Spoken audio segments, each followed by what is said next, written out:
splitting from their mortar past, store-bought arms manufactured in the US. Water welcomed when world leaders condemn prayer rugs, hijabs, different names for the same beings, and not piles of gold or oil. Blood floods psychic landscapes, stripped bones rattle seabeds, froth bodies swimming to shore sing their names in the sand. Binaries. And this is my contribution to Black Lives Matter. Binaries. 1. Niece colors at barn door table, smiles, looks at her brother, drawing Batman and Robin, good guys, bad guys. She smiles to say, look at me, look at us, I am coloring. Black curls sighs of frozen juice cans jostle when her chubby arms scribble red and yellow. Her brother calls her Chuck. Her real name is Raven, my youngest sister's daughter. Before she was born, her dad dreamed her tall with good strands more Mexican than Puerto Rican, straight and fine black silk, her mother's long tresses. My nephew's hair shows his African roots like his father's, Henry and Raven, Hank and Chuck. Green eyes jewel both their faces. We dine at Cafe Con Leche. People who could be distant cousins bring pancakes, eggs, bacon, coffee, and sweets. We hear the origins of Chuck, and we hear the origins of Chuck. Batman shrank Robin to save the day, called him his little Chuckamucka before he made him normal size. Justice prevailed in less than a half hour. My nephew loves bears to packers, bulls to bucks, policemen and firemen who save the day. Once on the playground, he shared on the monkey bars. He wanted to be a policeman. I said, we can talk about that later. He said, Grandma doesn't like them either. He knows. He is 6. Binary columns work for his brain right now. I think about his light afro, how many men with his hair texture spend birthdays behind bars, rot in holes, shake hands with the death penalty, swung from trees like strange fruit for entertainment. He will know this later. I push him on the swing, instruct him to go higher, pump your legs, keep your knees pressed together, lean back, use your core strength to the moon and back. Playground people stare and chuckle. I watch him finish color Batman and Robin across the table. Black and blue crayons melt in his caramel hands. Everybody is somebody's child. For the woman who swims on her back, baby floating on her breasts, eyelashes facing the stars. For the girl who walks 3 miles for fresh water. For the mother who shields her child with board games and hot chocolate from falling cluster bombs, whose fingers read coins and saute red peppers, onions, gifts bought at the open air market, who quarters tomatoes from the stand along the road, roasts sweet corn from the back of a pickup truck on a lost country highway from a woman folded in half.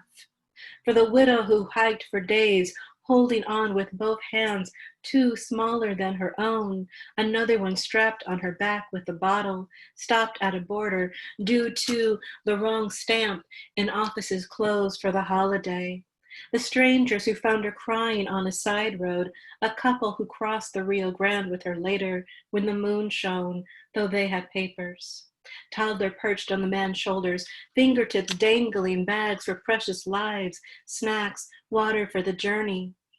The grandmother who watches her grandchildren while their parents work outside the home, teaches them to share building blocks, how to read, walks them to the park to see the squirrels and ducks on the pond scatter at their joyful cries, short legs scrambling down the bank.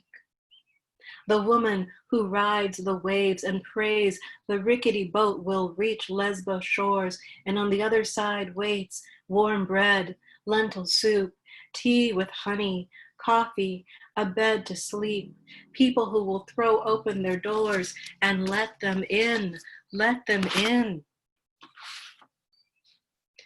I know my work is hard and these are hard times, so I offer this poem as a way for us to find our true humanity.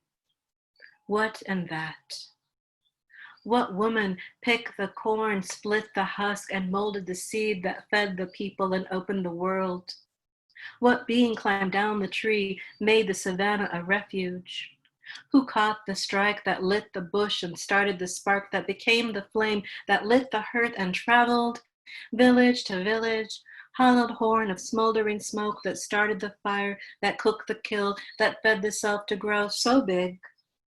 What worker birthed the child, cut the cord, swallowed it, and kept on going down her row? What mother walked thousands of miles with two hands held in those smaller than her own? What father carried his child over mountaintops, swam through rivers, crossed deserts and lakes with one arm?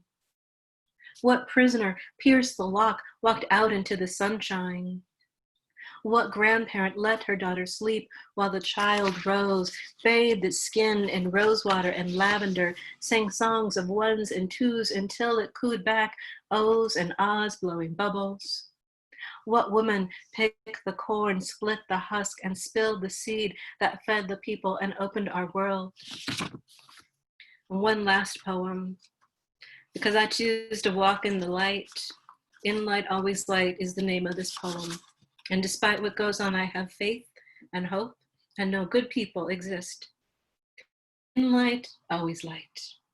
Grass strands gleam, weave, undulate from the window. The vendor screams, builds the wall, lifts his hand, works the crowd, looks at me, sells more t-shirts. My mind waxes, brilliant wet glass winks, waves shine back my reflection.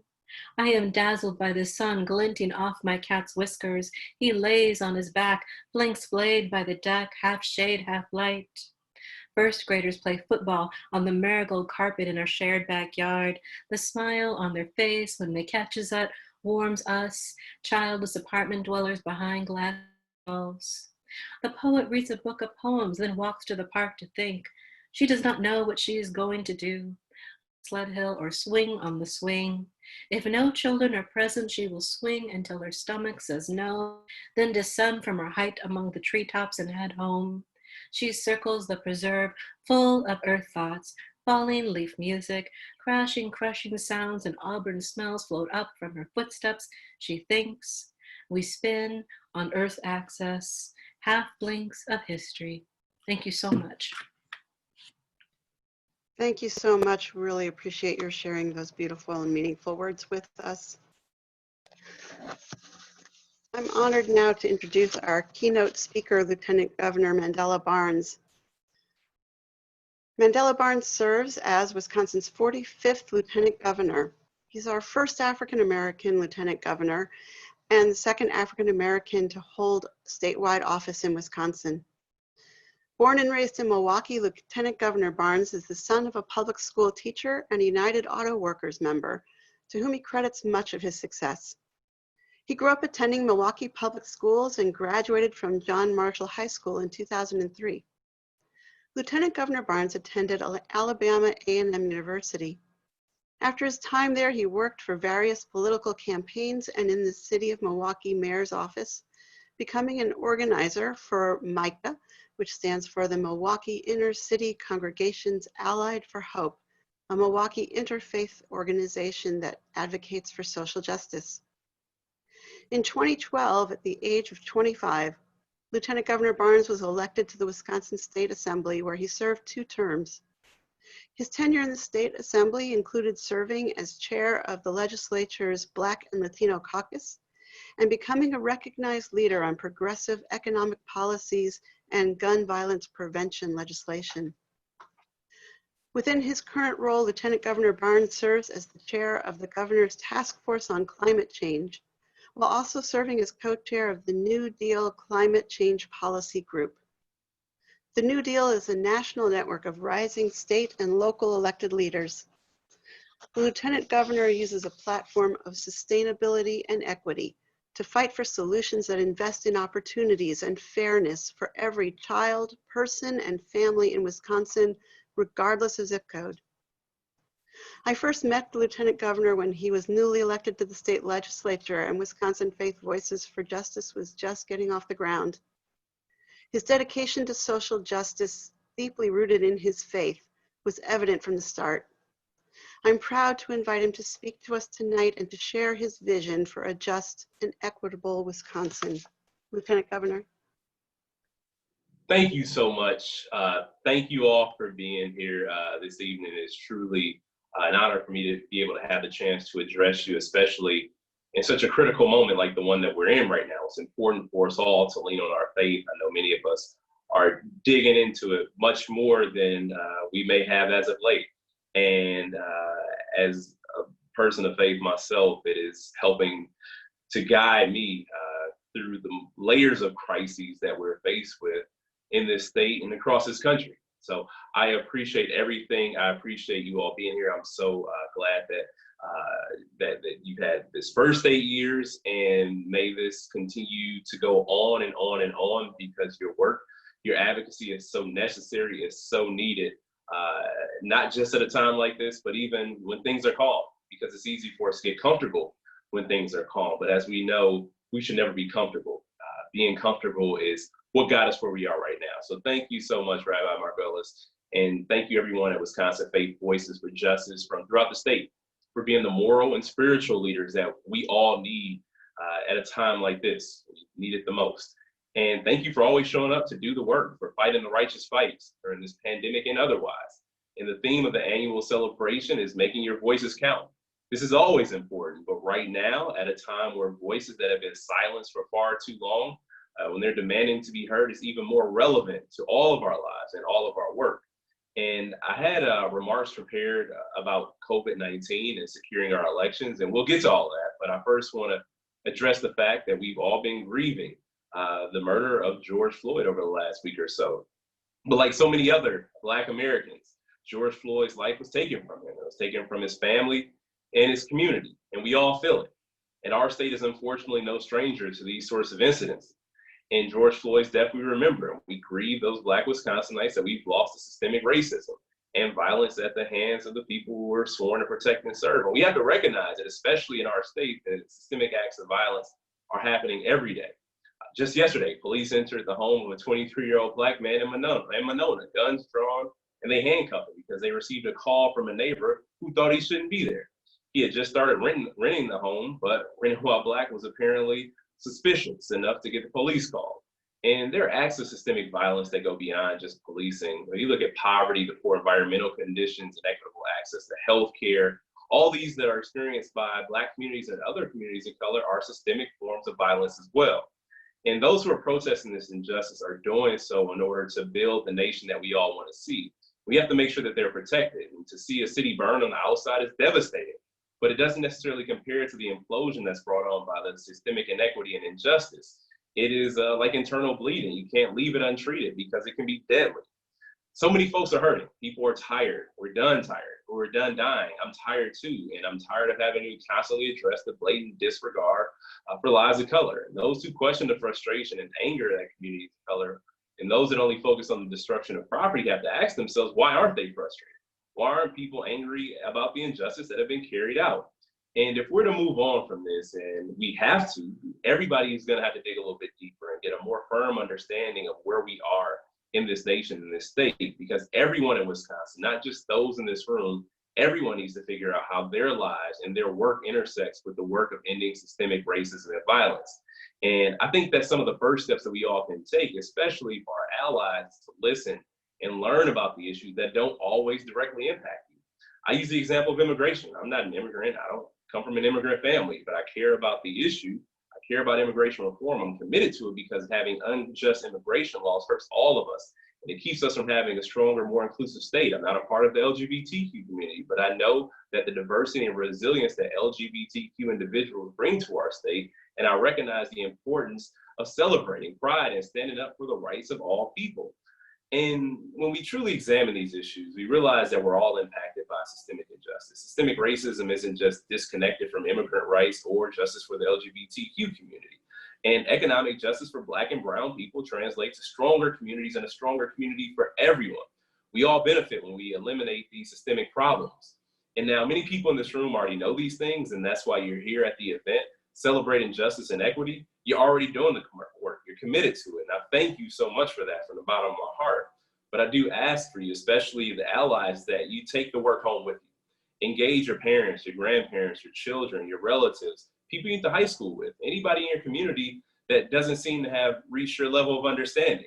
because part of the work is to challenge systemic racism, is challenging other people's beliefs and bringing them into the movement. And going back to COVID-19 and the racial inequities that exist there, given the last week of events with brutality and systemic racism and how they've taken a hold on our consciousness and have in some ways taken precedent over the ongoing pandemic that we are still very much in the middle of. We have to remember that a public health emergency still exists, and systemic racism has played a large role within this emergency as well. And as of today, we've had over 19,000 positive cases and over 600 related deaths in Wisconsin. And surprisingly, we're seeing both the health-related and economic impacts of the virus fall more heavily on our Black and Brown communities. And although our Black and Latinx populations only make up a little over 13% of Wisconsin's population, we account for over a half, 53% of the confirmed cases and over a third, 35% of the COVID-related deaths. Black community in my hometown of Milwaukee has seen some of the worst of these impacts. Already, the county is at 41% of the state's positive cases and 51% of the deaths. But it was recently reported that Black people in Milwaukee are 3 times more likely to die of COVID-19 than white Wisconsinites. And we're also seeing a rise in cases amongst the Latinx community on the south side of Milwaukee. And they now make up 1/3 of all positive cases in Milwaukee County. But like I said before, we've been grappling with these shameful racial disparities in health and economic well-being for years. So it's not a surprise that COVID-19 is exacerbating these issues. But this pandemic, coupled with the recent events, creates even more urgency for us all to work to address racism as a public health emergency all on its own. And when looking at the health data, we have to remember that these disparate impacts aren't just the consequences solely of individual habits or poor choices, but rather the result of systemic issues and centuries of policy decisions that further marginalize Black and Brown people. Some of the same people that are marching and protesting right now. And the decision to locate interstate highways, for example, in certain neighborhoods and the resulting impact on air quality has contributed to higher rates of asthma, cardiovascular disease, and respiratory issues, the same exact factors that exacerbate the effects of COVID-19. And these harmful effects of lead paint pipes in some of our poorest neighborhoods has further complicated immune systems, which makes people more susceptible to contracting COVID-19 and also more likely to suffer increased severity of the infection. And these systemic environmental injustices both have made it harder to keep Black and Brown people from getting sick on the front end and harder for them to get treatment and recover once they're diagnosed. It becomes a lose-lose situation. People can do everything right and still get sick and suffer severe consequences because of the barriers they face. And our commitment to equity and our actions have been fighting to break down these barriers from the time that I was an organizer with Micah in Milwaukee to my role as a legislator and now as lieutenant governor. It's imperative because this is exactly why my office's core principles have been equity and sustainability since day one. We need equity and we need sustainability together driving every decision. And that's what we're fighting, or whether we're fighting the pandemic or not, in order for us to create that state where every child can grow up in a clean environment and have that opportunity to thrive that they deserve. And we're fortunate to have a governor who shares these beliefs, and I'm proud that the administration has been focusing on addressing these inequities as we work to lead Wisconsin through the rapid changes of the pandemic and the current events. And we're providing direct support and resources to communities throughout Wisconsin, but particularly the areas that have seen the worst impact, like Milwaukee and Brown County, for example. And the Department of Health Services and the National Guard coordinated with 5 community health centers in Milwaukee to set up the first drive-through testing sites in the state over a month ago. These were followed by the drive-through sites in Brown County, Dane County, and other communities throughout Wisconsin. And as a part of our administration's coordinated response to the virus, I've been working with a specific team to ensure a more just and a more equitable recovery for everyone in our state. And this team has been working to both identify the immediate needs of communities in crisis and to lay out how we can prevent a return to normal once the immediate crisis is alleviated. Because we all know that we cannot afford to return to normal because normal was inequitable, normal was unjust.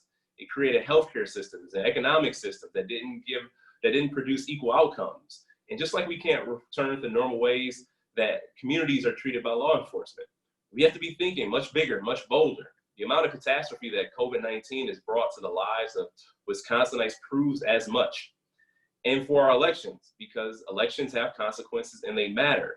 And reflecting on how the pandemic has played out and how our government has responded at times or not responded in the way that it should, we should all be reminded how vital it is that we strengthen our democracy.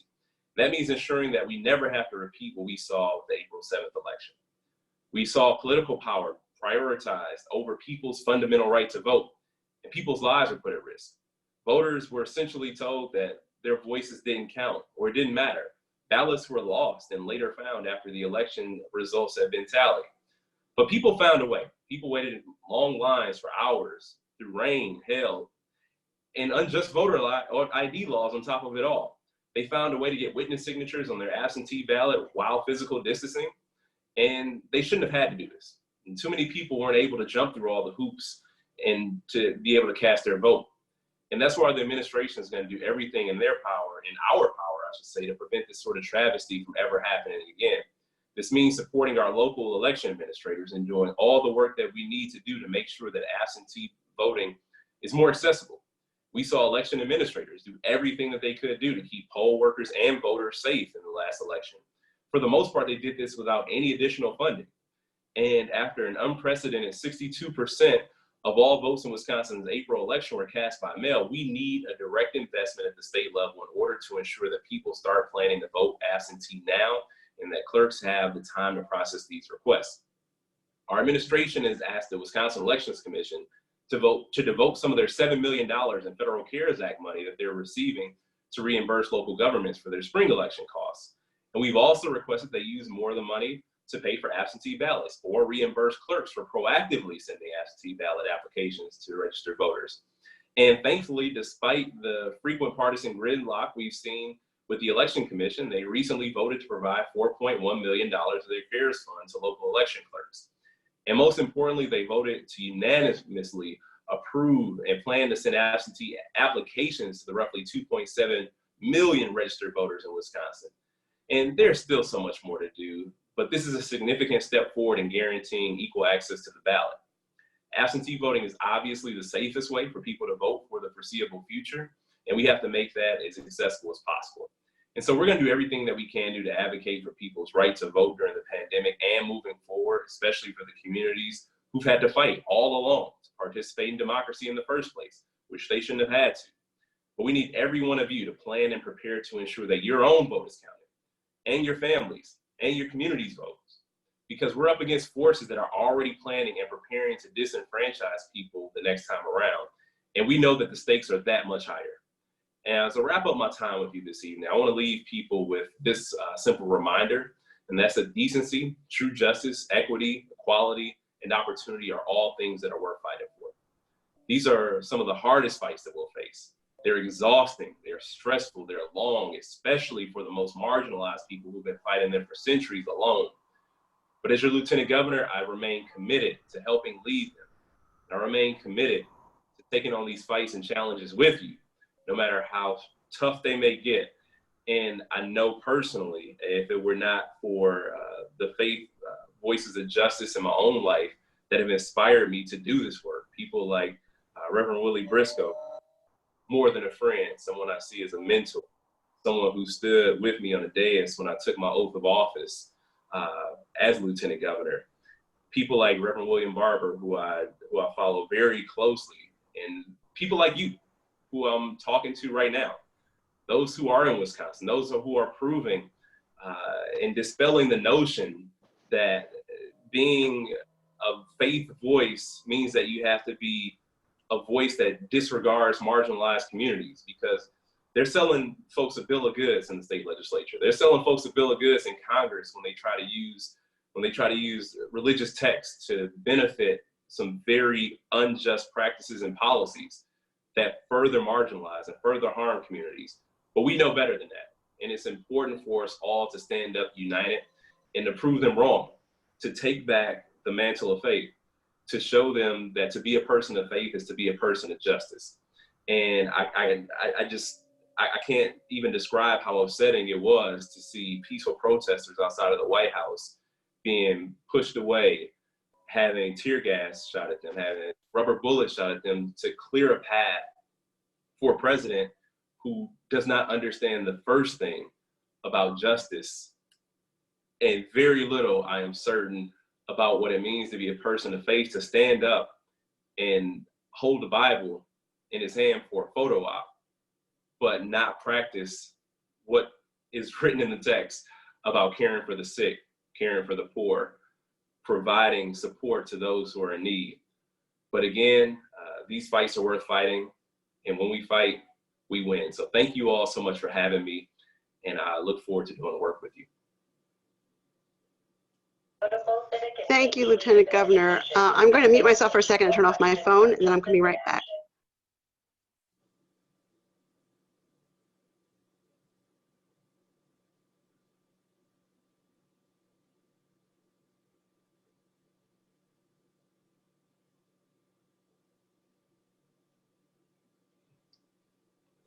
So fittingly, that was a call from the NAACP for a virtual town hall meeting.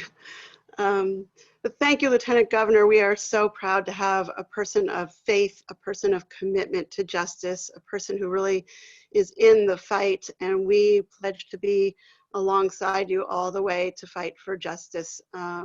We're just so inspired by you and by your work, and so grateful that you took the time to be with us tonight. We have a small, well, not so small, we have a presentation for you that we've kept a surprise.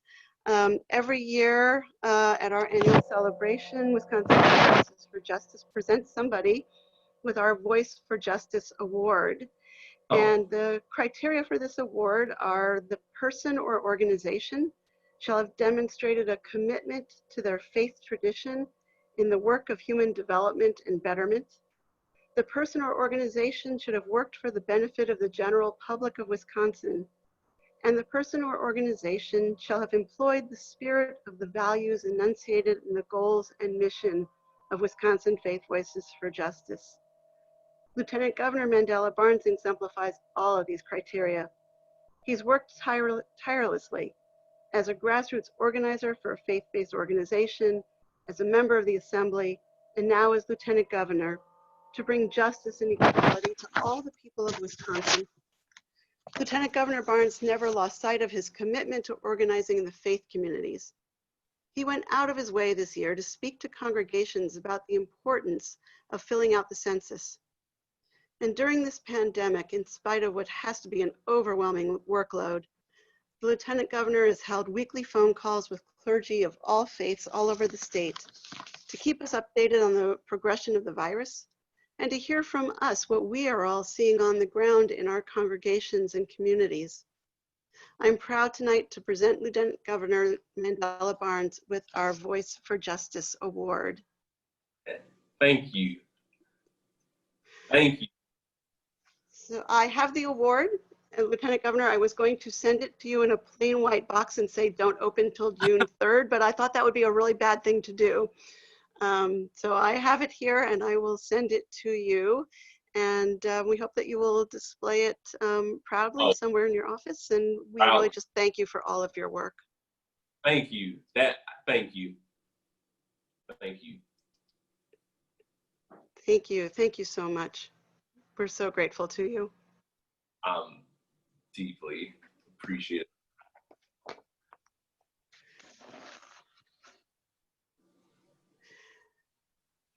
So I want to introduce our next speaker, somebody I've known for many years now and who's very dear to me, Reverend Joseph Baring. He is the pastor at St. Paul AME here in Madison. He's pastored in Iowa, in Minnesota, and Wisconsin for the past 30 years. Reverend Baring currently serves as the Director of Social Justice for the African Methodist Episcopal Church. He also serves as on Madison's Ethics Board, on the Wisconsin Council of Churches Peace and Justice Commission, on the Dane County Equity and Inclusion Advisory Board, the Dane County Alzheimer's Advisory Board, and the Black Brain Health Advisory Board.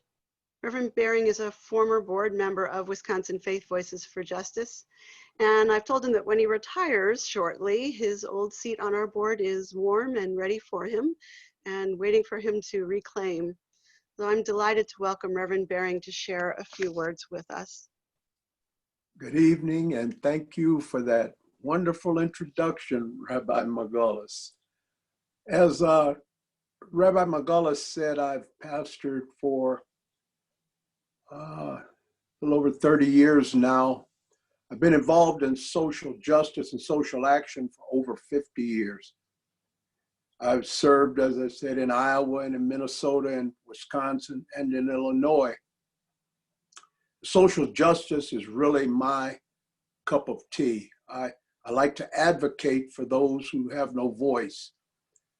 And so when Rabbi Margolis asked me to join in to support the governor with his stay-at-home edict, I jumped at the opportunity to support Faith Voices and the governor.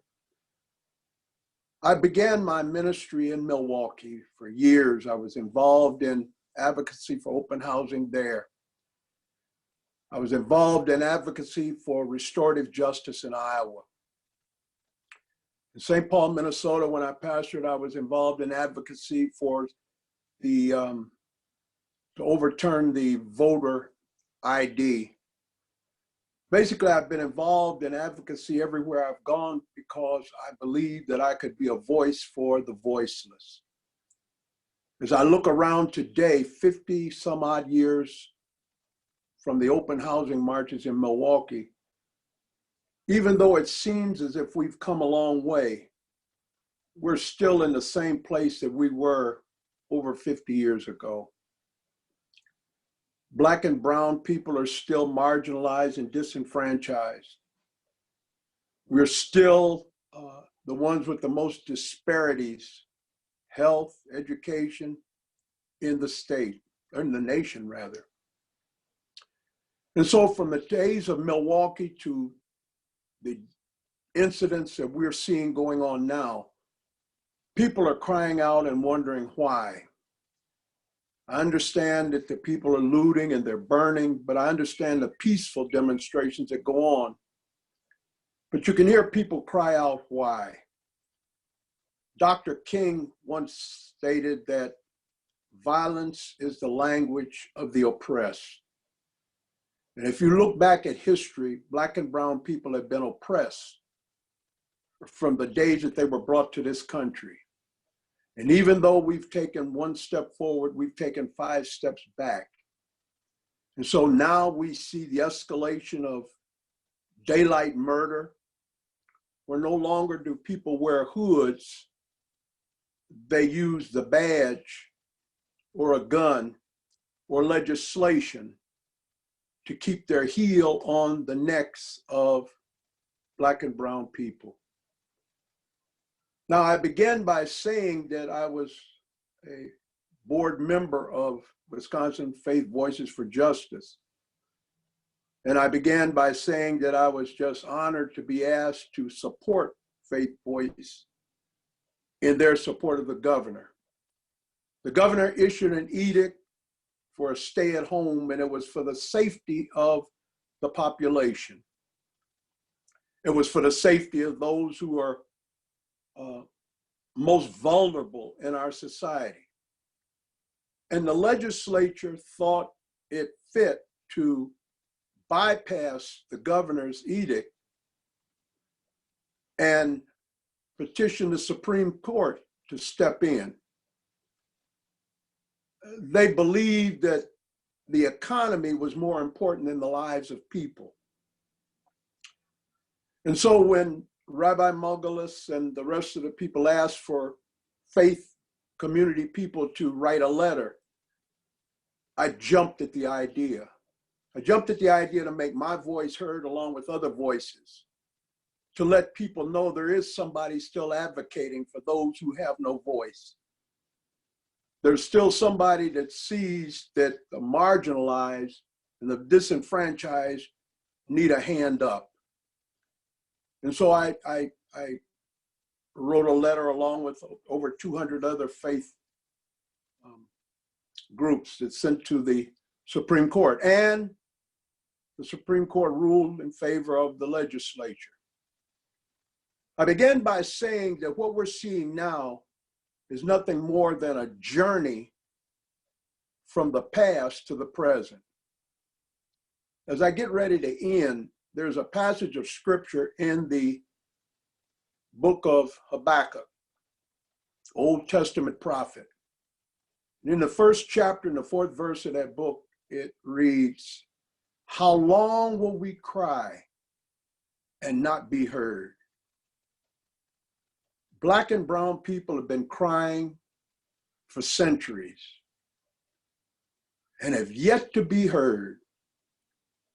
And I believe that what's going on today are the voices of those who have not been heard. The burning and the looting and the protests are from voices that have not been heard. I lift up the Wisconsin Faith Voices for Justice because they are the advocates for those who have no voice. Faith Voices speak for those who have been crying and have not been heard. Faith Voices are doing a work and they're impacting the communities across the state. They're lifting up those who have been knocked down. They raise awareness of the issues of economics, homelessness, immigration, refugees, minimum wage, minimum livable wages.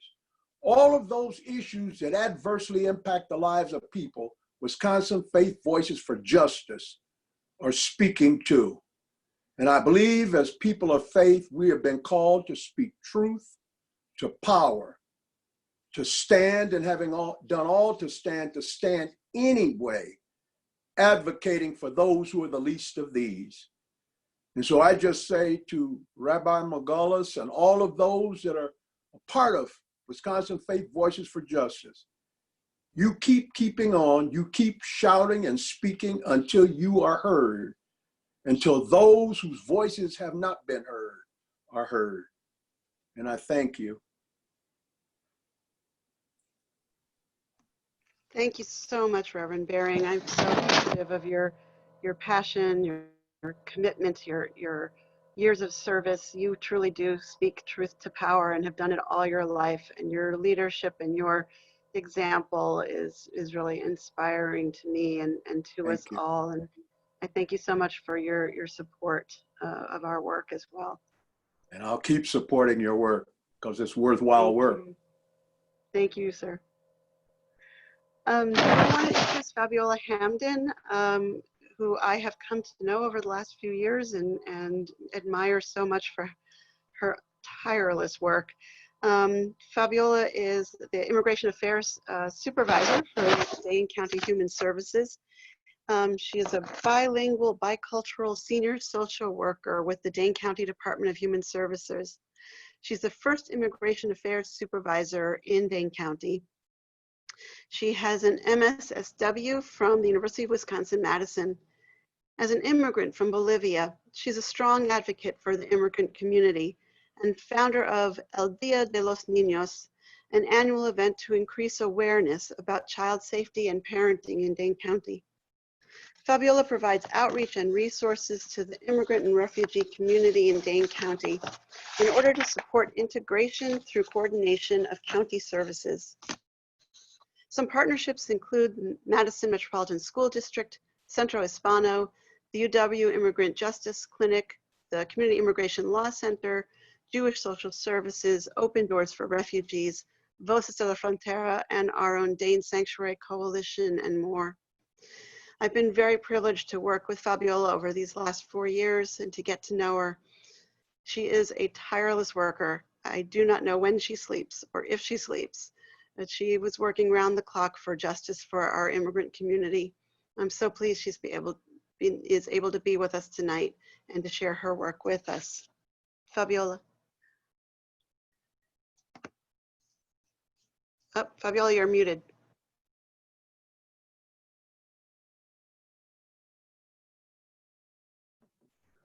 I knew that was going to happen. Good evening. Buenas noches, everybody. I am really happy to be here, especially in this occasion that is supposed to be celebratory every year. I look forward to this event. Nevertheless, we are here today, and I am humbled to be part of this panel and humbled to talk to the people, especially now when we are having really hard times. I'm not going to repeat most of the things that I wanted to say. Previous panelists did it. Great job and hard to follow, Reverend Joseph, so I'll do my best. I'm not a public speaker person. I speak from the heart. And so with that, I just wanted to let you know as in my introduction. So I am the Immigration Affairs Supervisor. About close to 3 years ago, the county decided to hire a social worker to do immigration work. We never had this position before, and short story, I'm gonna make it short. I applied for the position. Next thing I know, I had no idea what was I gonna get into. 6 months into the position, we had huge need of immigration services. I am not an immigration attorney. I had to really quickly find out partners and allies that could help us, with the needs of our immigrant community.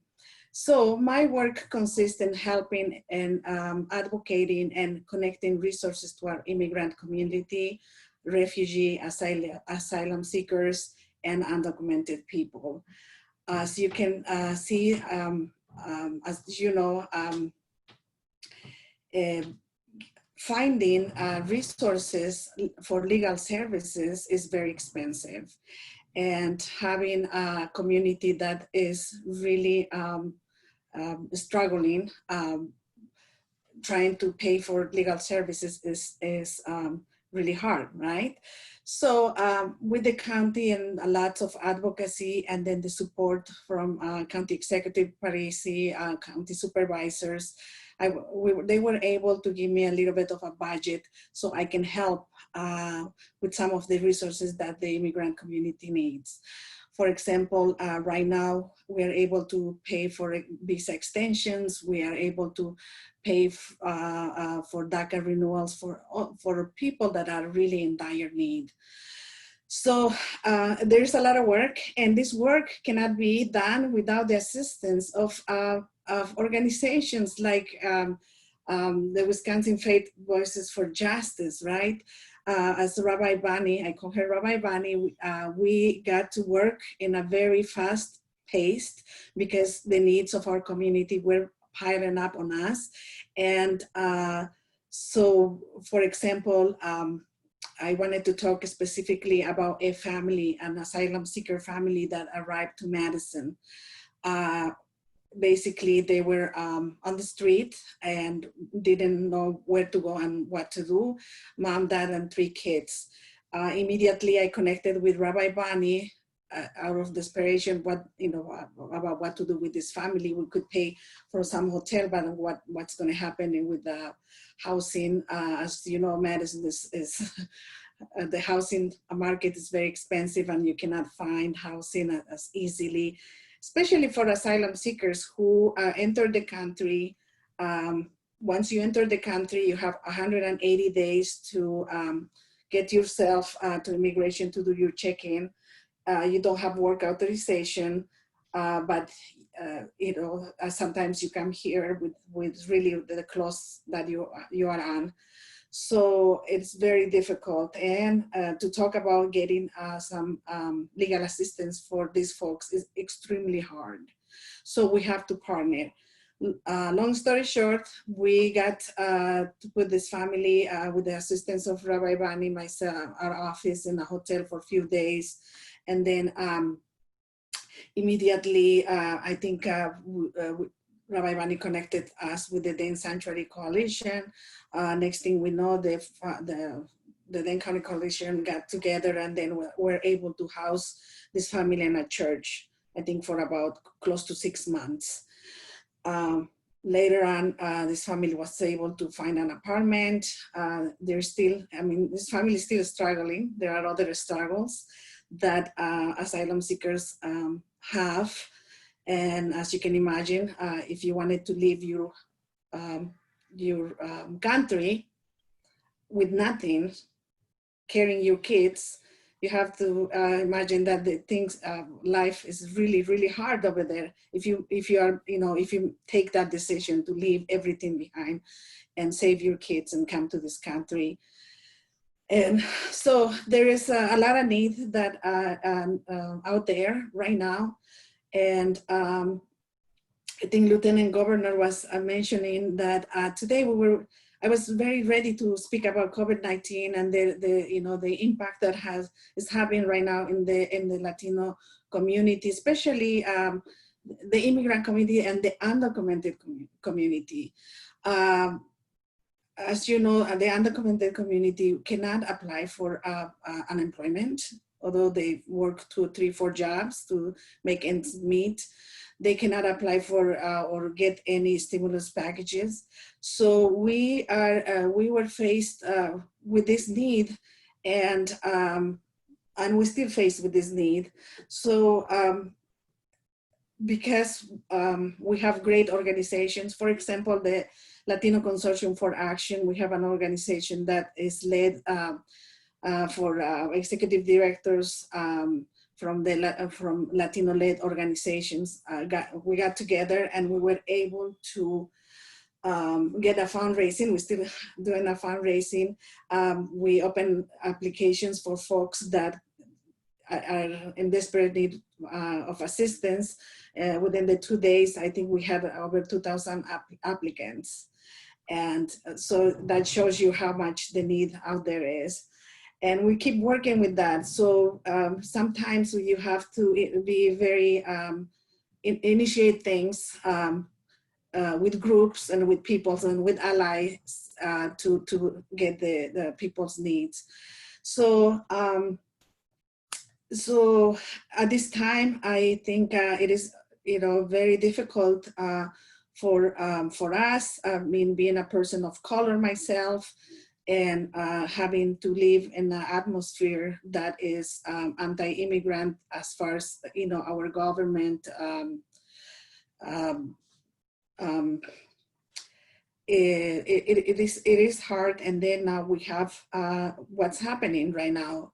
And I think if we don't get together as organizations, people, I mean, no matter what faith you are, if we don't get together and talk about this issue, really talk and say the things that we're facing right now, nothing is going to happen.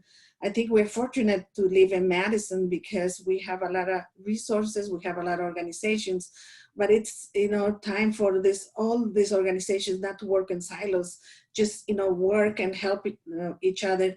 Otherwise, we're not going to be able to go ahead. We are, as a Latina and with the Latino community, we are suffering very much about the struggles that our African-American brothers and sisters are having. And we are here to tend a hand. Our immigrant community is suffering greatly. One more example that I wanted to give out there is the DACA recipients, right? DACA recipients right now are in limbo. Anytime our administration may end DACA, and we're going to have devastating consequences because we have all these DACA recipients that are working so hard and are providing much service to this country, that if that's terminated, I don't know what's going to happen. So I want to make a call to everybody to stay tuned. We need to really help our immigrant community, especially right now. I'm begging you to stay in tune with what's happening with DACA. And if there is any information on these issues that you would like to learn some more, I will be more than happy to give you a phone call or talk to you about this. And also the Wisconsin Faith Voices for Justice.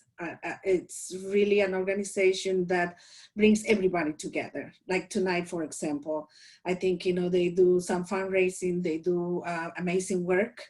The one work, before I forget, the one work the one thing that I didn't mention is that with the Dane Sanctuary and this organization, they provide rights to immigrants or folks that have appointment with the immigration offices in Milwaukee and Chicago. And that's so beneficial, so crucial, because you know, we have these folks that are already living in the shadows, and whenever they have to go to the immigration offices, it's intimidating. So we have them helping volunteers, great volunteers, taking time of their day to take people back and forth. And I cannot thank enough about this type of services. So I think with that, I'm going to end. I wanted to thank again everybody, and let's keep talking and let's keep joining forces. Thank you so much, Fabiola. We are so appreciative of your work and your partnership and your leadership in the immigrant community. I don't know what the immigrant community in Madison and Dane County would do without you. You've just been a treasure. So I want to call upon our final speaker, and he is somebody near and dear to my heart, Reverend Larry Sexe.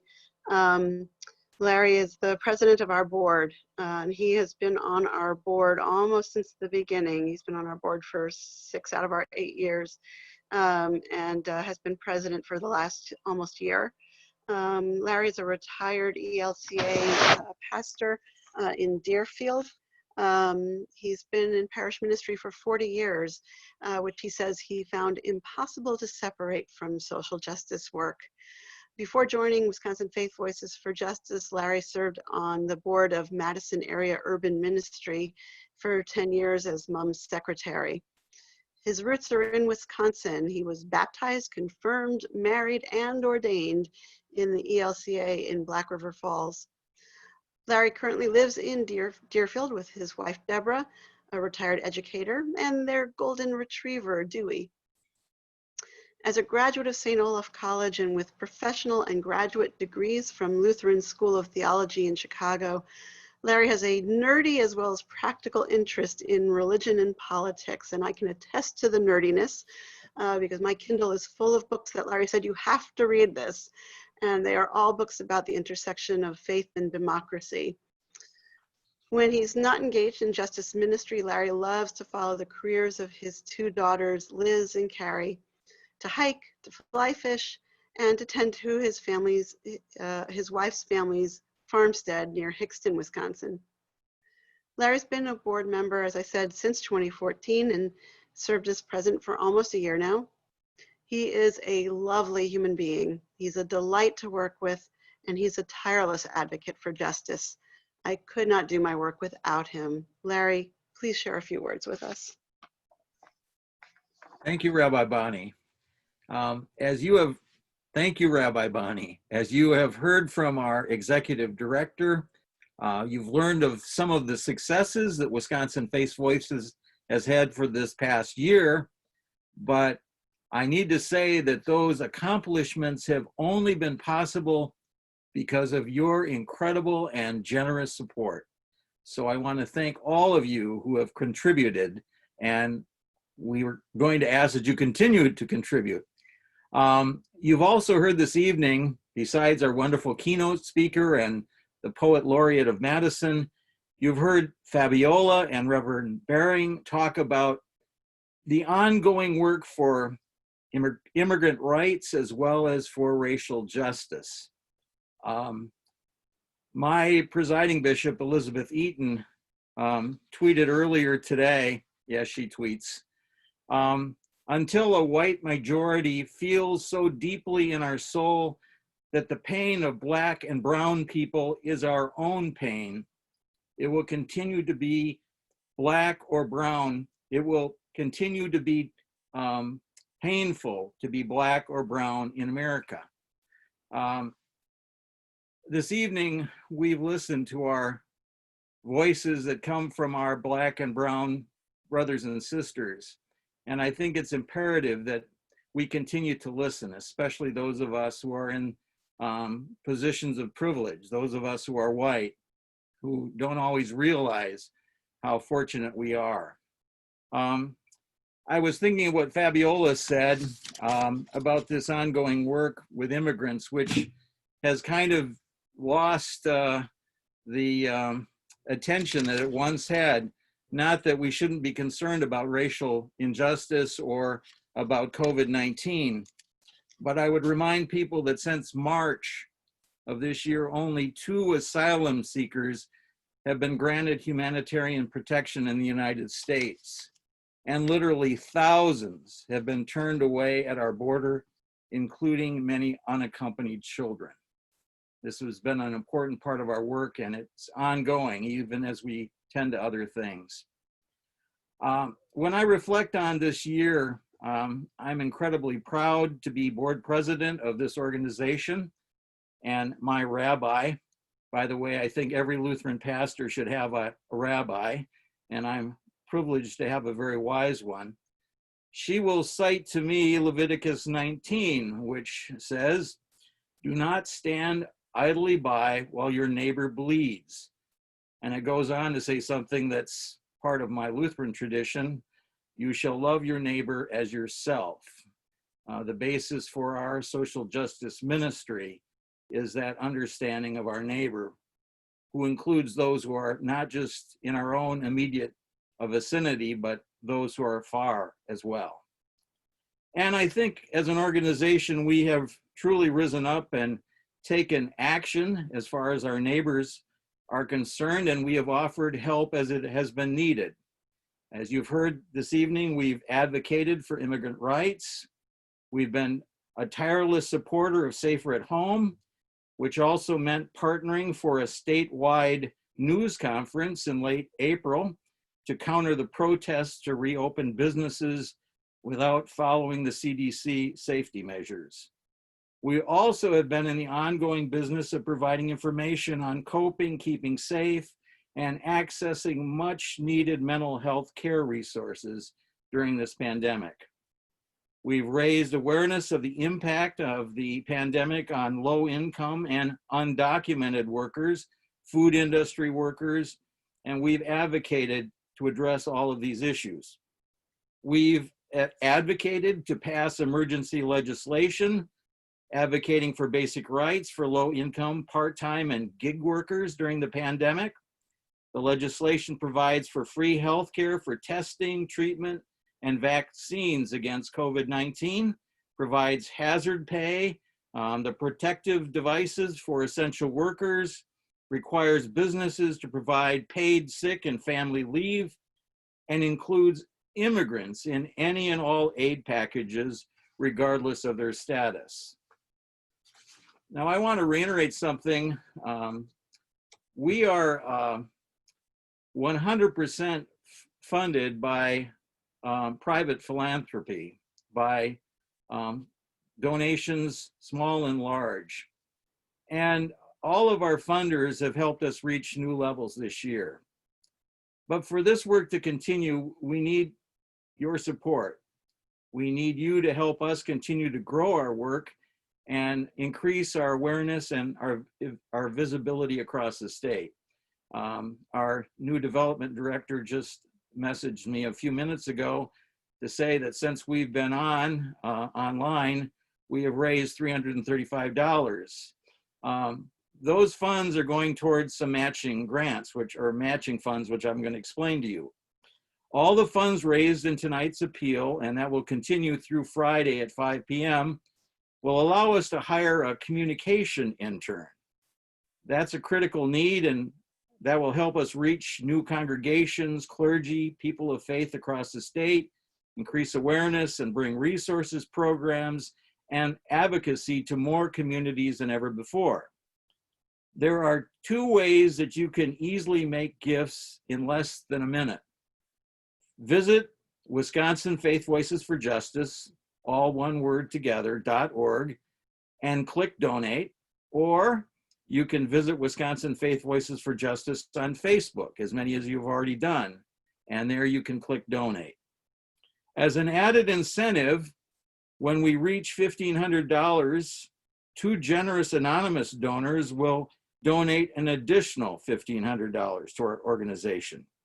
So your gift will, of any amount, will create awareness, it will expand our online presence, and it will increase our visibility. You will also be helping a student gain valuable work experience and allow us to pay a fair and equitable wage for the valuable services which they will be providing. Now, I want to just conclude by saying that as I was listening to President Obama today, he was talking about the importance of getting people's attention. Protest is important, and I think protesting needs to continue. But alongside protests, there needs to be organization.